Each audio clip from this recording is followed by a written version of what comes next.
नमस्कार, बहुत स्वागत है आपका भारत 24 पर। आपके साथ मैं हूं पलक प्रकाश और मैं हूं आपके साथ सचिन दुबे। सुबह के 8 बज गए हैं और अब हम बात करने वाले हैं ठंड की। जी हां, पहाड़ी इलाकों में बर्फबारी बहुत ज्यादा हो रही है। जम्मू कश्मीर, हिमाचल, उत्तराखंड में बर्फबारी की वजह से लोग कई जगहों पर लुत्फ भी उठा रहे हैं तो कई जगहों पर परेशानी का सामना भी करना पड़ रहा है। लेकिन देखिए, जम्मू कश्मीर के कई इलाकों में बर्फबारी हो रही है और दिल्ली एनसीआर में भी ठंड बहुत ज्यादा बढ़ गई है। बिल्कुल सचिन, ठंड के साथ साथ दिल्ली एनसीआर में प्रदूषण का स्तर भी बढ़ चुका है, गंभीर श्रेणी के करीब पहुंच चुका है। दिल्ली का AQI, दिल्ली में प्रदूषण के चलते ग्रेड 3 लागू कर दिया गया है। AQI बिगड़ने से कंस्ट्रक्शन डिमोलेशन पर रोक भी लगा दी गई है। तो देखिए, 4 डिग्री के नीचे तापमान भी गिरने की अंदाजा लगाया जा रहा, अनुमान लगाया जा रहा है। जिस तरीके से हालात लगातार उत्तर भारत में शीतलहर के बने हुए हैं, लोग परेशान हैं। 4 डिग्री सेल्सियस से भी नीचे तापमान गिरने की संभावना जताई जा रही है। नए साल पर दिल्ली, यूपी, हरियाणा में साथ साथ में कोहरे का कहर लगातार जारी है। उत्तर भारत में शीतलहर के कहर से लोग परेशान हैं और उम्मीद है कि 4 डिग्री तक पारा गिर सकता है।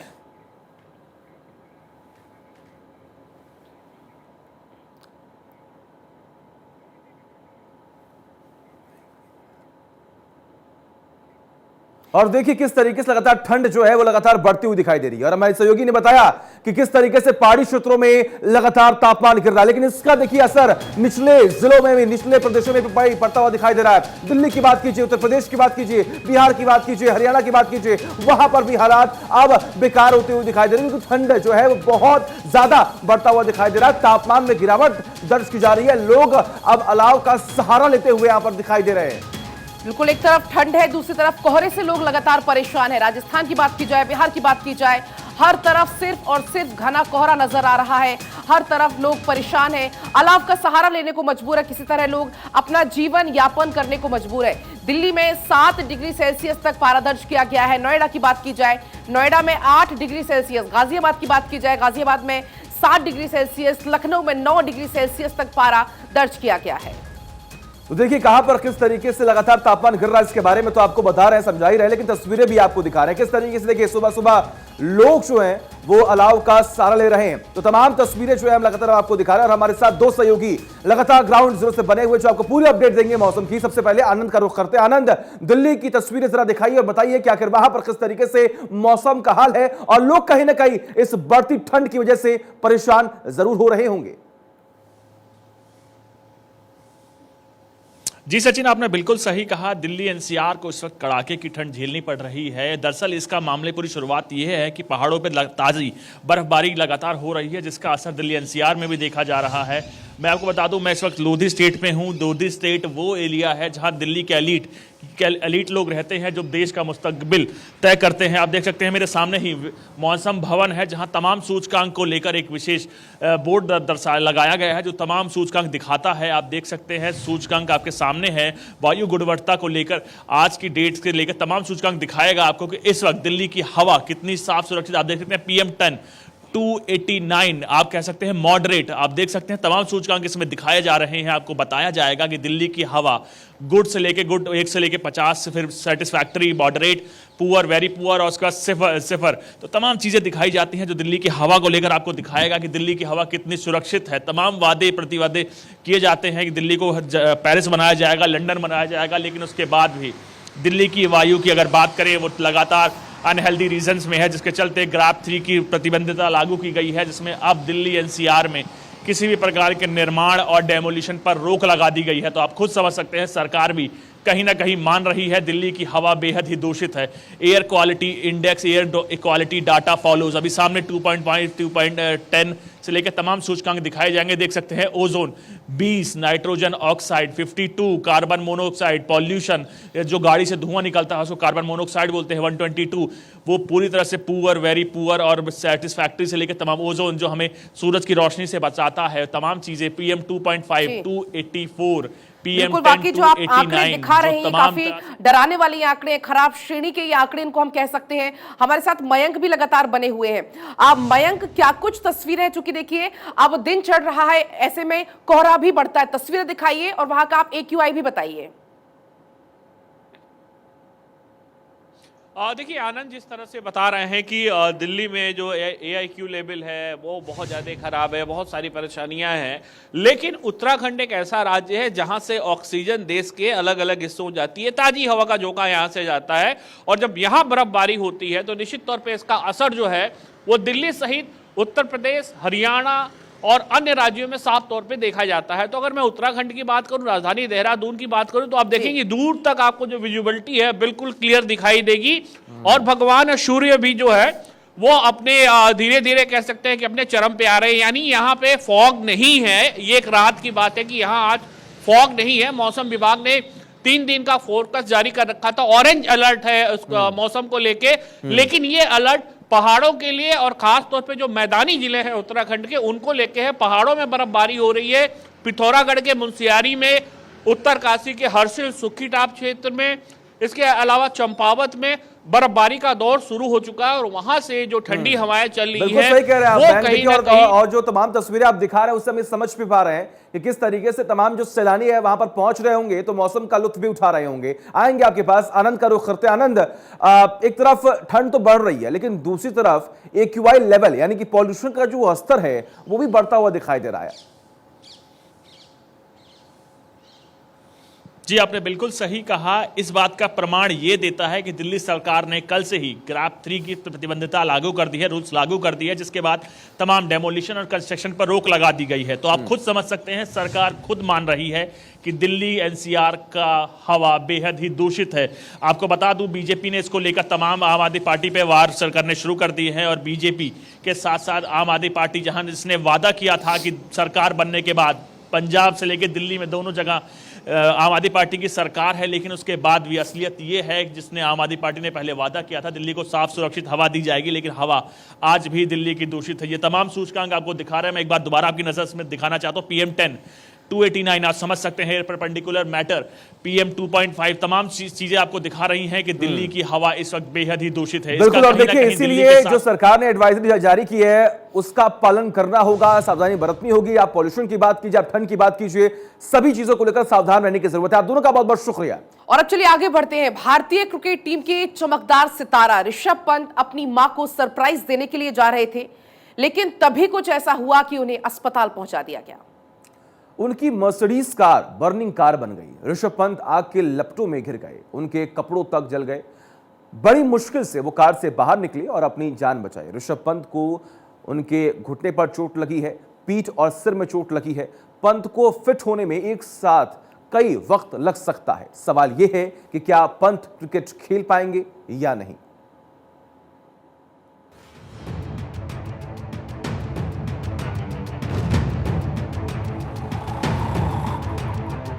जगह रुड़की का नारसन बॉर्डर, वक्त सुबह का 5:30 बजे। 150 किलोमीटर प्रति घंटे की रफ्तार, फिर डिवाइडर से टक्कर और 2 करोड़ की मर्सिडीज बर्निंग कार बन गई।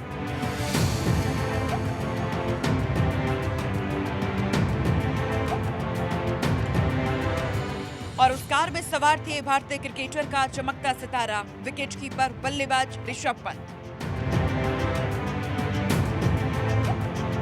रात के अंधेरे में धू धू कर जलती इस कार में ऋषभ पंत सवार थे। डिवाइडर से कार की टक्कर होते ही कार जल उठी। कार के अंदर बैठे क्रिकेटर ऋषभ पंत गंभीर रूप से घायल हो गए। इससे पहले पंत बेहोश होते जान बचाने के लिए उन्होंने तुरंत गाड़ी के शीशे को तोड़ा और बाहर निकले।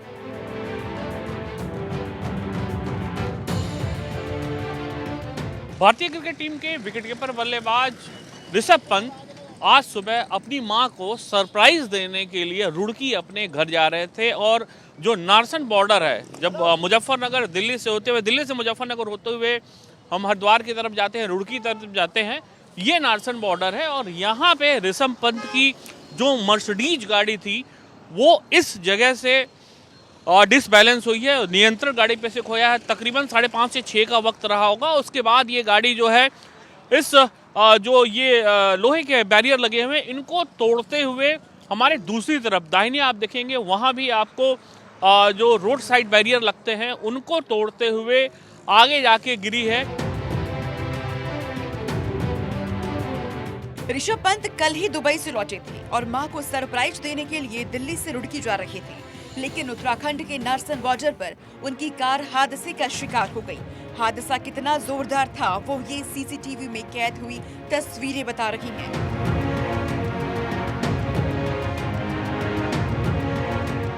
सीसीटीवी में साफ साफ दिख रहा है कि कार डिवाइडर से टकराकर हवा में उड़ जाती है, करीब 200 मीटर दूर जाकर गिरती है।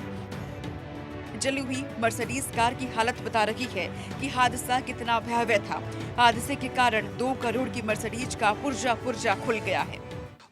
मर्सिडीज की GLE 43 SUV गाड़ी है और आप देखिए इसके क्या अभी पूरी तरह से जब एक्सीडेंट हुआ, जब ये गाड़ी हवा में लहराई है, उसके बाद ये पूरी तरह से आग के शोलों में तब्दील हो गई और अभी इस गाड़ी के अंदर कुछ भी नहीं बचा है।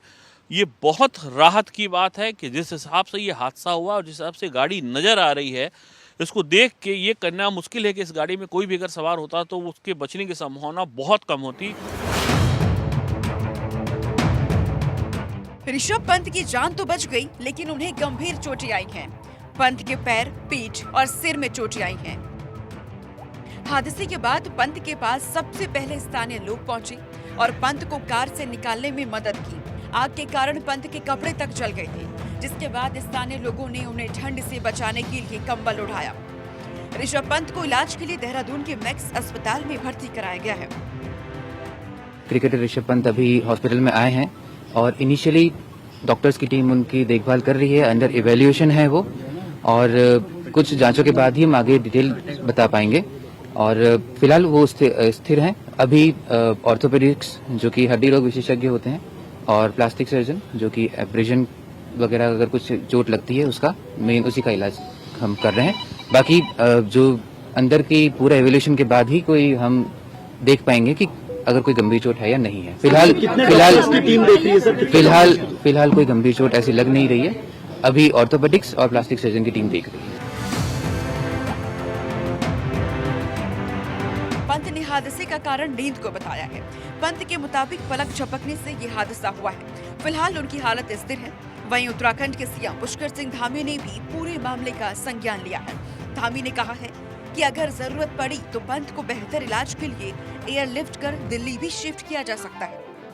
ऋषभ पंत का भी रुड़की के पास एक एक्सीडेंट हुआ है और उनको चोट आई है। हायर जिस सब सेंटर को रिफ़र किया गया है और हम पूरी उनकी निगरानी कर रहे हैं। सब चीज़ से मैं स्वयं जानकारी ले रहा हूं और सारे जो उनकी चिकित्सा है उस चिकित्सा की संपूर्ण व्यवस्था वहां पर हो रही है और मैं भगवान से प्रार्थना करता हूं कि वो जल्दी स्वस्थ हो जाए। पंत के हादसे की खबर के बाद BCCI एक्शन में आ गया है। BCCI भी पंत की हालत पर नजर बनाए हुए हैं। पंत फिलहाल श्रीलंका सीरीज से बाहर हैं।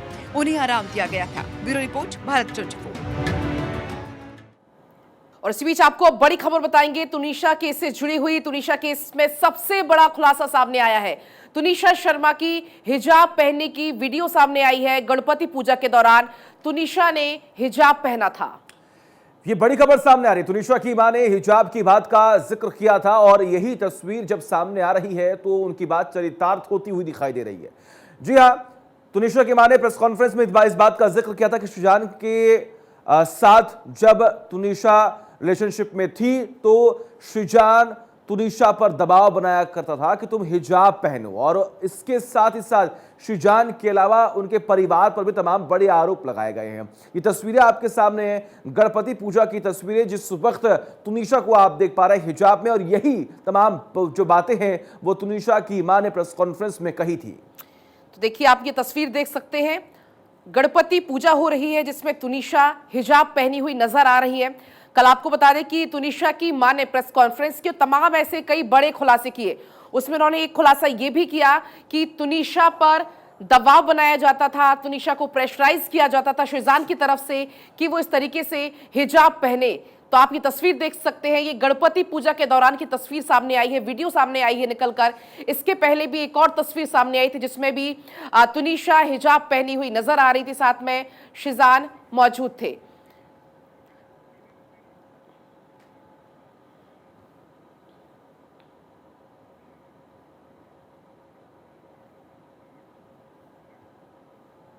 और देखिए इसी पूरे मामले को लेकर तुनिशा की मां ने जब कल प्रेस कॉन्फ्रेंस की थी तो उस वक्त कौन कौन सी बातें सबके सामने रखी गई, जरा सुनिए। झगड़ा होता था, अब मारपीट करते थे, इसका भी मैं कुछ नहीं कह सकती, लेकिन उसने जिस दिन ब्रेकअप हुआ है उसका थप्पड़ मारा है, वो रोई बहुत है। कहती मम्मी मेरे को यूज किया गया है, मेरे को धोखा हुआ है मेरे से। माँ जो उसकी गर्लफ्रेंड के बारे में बातें करती थी फोन पे, हाँ ये बात उसने मेरे को जरूर बोली कि मम्मी अम्मा मेरे को डिस्टर्ब कर रही है बहुत ज्यादा, अम्मा मेरे को पिछली बातें बहुत करती है वो लड़की के बारे में। मैंने उसकी माँ से बात भी की, मैं क्या आप ये क्या कर रहे हो? क्या उसको हिजाब पहनाना ये सब जो चीजें शुरू करवा दी? हाँ शुरू करवा दी थी। मुस्लिम धर्म अपनाने के लिए क्या शिजान प्रेशराइज करता था? हाँ जी। मुस्लिम धर्म अपनाने के लिए क्या शिजान प्रेशराइज करता था? हाँ जी। फलक उसको उसी ने उसके टैटू बनवाया था यहाँ पे जाके, उसी वो दरगाह पे भी लेके गई इसको, फिर उसी ने उसका बर्थडे सेलिब्रेट किया तुनिशा ने। तो मतलब कि तुम लोग उस लड़की को ऐसे यूज कर रहे हो, उसकी माँ को भी तो इन्वॉल्व करो ना बीच में। मेरा बच्चा था वो। तो तुनिशा की मौत की वजह से फाइनल पर्दा अब तक नहीं उठ पाया है। तुनिशा की मां ने प्रेस कॉन्फ्रेंस कर शिजान पर कई तरह के गंभीर आरोप लगाए। शिजान पर जबरन धर्म परिवर्तन करने और तुनिशा के साथ मारपीट करने का भी आरोप लगाया।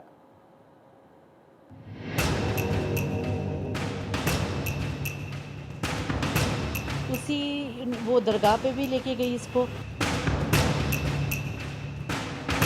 कहती मम्मी मेरे को यूज किया गया, मेरे को धोखा हुआ है मेरे से। शिजान ना नशा वशा करता है, जिस दिन ब्रेकअप हुआ है उसका थप्पड़ मारा है, वो रोई बहुत है। ये एक माँ का दर्द है जिनको लिखने बैठे तो खत्म हो जाएगी कलम की स्याही। कि शिजान को जब तक सजा नहीं मिलती मैं चैन से बैठने वाली नहीं हूँ। ये एक माँ की करुण आवाज है जिसको सुनने के लिए होना चाहिए कोई पाषाण हृदय। तुनिशा केस में जैसे जैसे जांच का दायरा बढ़ता जा रहा है, रोज नए नए खुलासे होते जा रहे हैं, सामने आती जा रही है नई नई थ्योरी और लगते जा रहे हैं नए नए आरोप। झगड़ा होता था, अब मारपीट करते थे, इसका भी मैं कुछ नहीं कह सकती, लेकिन उसने जिस दिन ब्रेकअप हुआ है उसका थप्पड़ मारा है, वो रोई बहुत है। कहती मम्मी मेरे को यूज किया गया है, मेरे को धोखा हुआ है मेरे से। तुनिशा की मां वनीता शर्मा ने आरोपी शिजान पर कई गंभीर आरोप लगाए जो हैरान और परेशान करने वाले हैं। उन्होंने कहा कि जब तुनिशा ने शिजान से उनके सीक्रेट गर्लफ्रेंड के बारे में सवाल किया तो उसने सेट पर ही तुनिशा को थप्पड़ मार दिया। इसके साथ उन्होंने बताया कि शिजान तुनिशा का मानसिक और आर्थिक शोषण करता था। शिजान की बहन फलकनाज तुनिशा को दरगाह ले जाती थी। फलक उसको उसी ने उसके टैटू बनवाया था यहाँ पे जाके, उसी वो दरगाह पे भी लेके गई इसको, फिर उसी ने उसका बर्थडे सेलिब्रेट किया तुनिशा ने। तो मतलब कि तुम लोग उस लड़की को ऐसे यूज कर रहे हो, उसकी माँ को भी तो इन्वॉल्व करो ना बीच में। मेरा बच्चा था वो। सीक्रेट गर्लफ्रेंड, ब्रेकअप थ्योरी और एक्ट्रेस के डिप्रेशन के बाद अब लव जिहाद का भी नाम आ गया है। तुनिशा की मां ने बताया कि शिजान उसे हिजाब पहनवाता था और उर्दू सिखाता था। इतना ही नहीं, तुनिशा पर धर्म परिवर्तन के लिए दबाव डाला जा रहा था, उसे इस्लाम कबूलने के लिए कहा जा रहा था। मुस्लिम धर्म अपनाने के लिए क्या शिजान प्रेशराइज करता था? हाँ जी। मुस्लिम धर्म अपनाने के लिए क्या शिजान प्रेशराइज करता था? हाँ जी। तुनिशा की डेथ मिस्ट्री में लव जिहाद का नाम आने के बाद कई तरह के सवाल खड़े हो रहे हैं। पुलिस पर भी दबाव दिया जा रहा है कि मामले की जांच लव जिहाद के एंगल से भी हो सकता है कि जो है वो धारावाहिक की लोकप्रियता बढ़ाने के लिए जैसा भी हो रहा है सिलसिलेवार तरीके से हिंदू लड़कियों को धर्मांतरण वगैरह का दबाव दिया जाता है, उन्हें प्रेम पास में फंसा के फिर उन्हें आत्महत्या के लिए मजबूर किया जाता है। तो मिश्रा जी, जैसा आप लगातार बोल रहे हैं, धर्मांतरण वाला, दबाव डालने वाला, मानसिक तौर पे उत्पीड़न करने वाला और अपने प्रेम में फंसाकर फिर उनको अपनी तरफ से ब्रेन वॉश करने का, तो ये वनीता शर्मा भी लगातार बोल रही हैं। यही चीज आप भी उस पे सवाल उठा रहे हैं और ये बोल रहे हैं कि पुलिस को इन सब एंगल्स पे ज्यादा इन्वेस्टिगेशन करना चाहिए। जी, वो विनीता शर्मा जी के आरोप के परिप्रेक्ष्य में जो मैंने देखा सुना, तो उनके जो आरोप है वो बेहद ही जो है सनसनीखेज और गंभीर है। उसके गार्डिंग जो है संबंधित पुलिस स्टेशन को जांच करनी चाहिए। वहीं दूसरी ओर शिजान के वकील की ओर से सफाई की भी दलीलें पेश की जा रही हैं। आरोप निराधीन है, जिसका कोई सबूत नहीं है, कोई साक्ष्य नहीं है। सेट जो होता है एक पब्लिक प्लेस है, पब्लिक प्लेस पे जितने प्रोडक्शन हाउस की टीम है, किसी के भी स्टेटमेंट में ये सब नहीं आया है। उनकी माँ है, उनकी बच्ची गई है, उनकी बच्ची जाने की वजह से अगर वो आरोप लगा रही है तो हमारा काम है पुलिस को सहयोग करना। हमने पुलिस को सहयोग किया है। बिल्कुल नहीं, पुलिस ने अगर इन बातों को रिकॉर्ड पे लिया भी है, इनके पास एक सबूत नहीं है। इस डेथ केस में हिजाब, लव जिहाद की एंट्री होने के साथ इस पर सियासी रंग भी चढ़ता दिख रहा है। इधर पुलिस शिजान को लेकर पूछताछ कर रही है।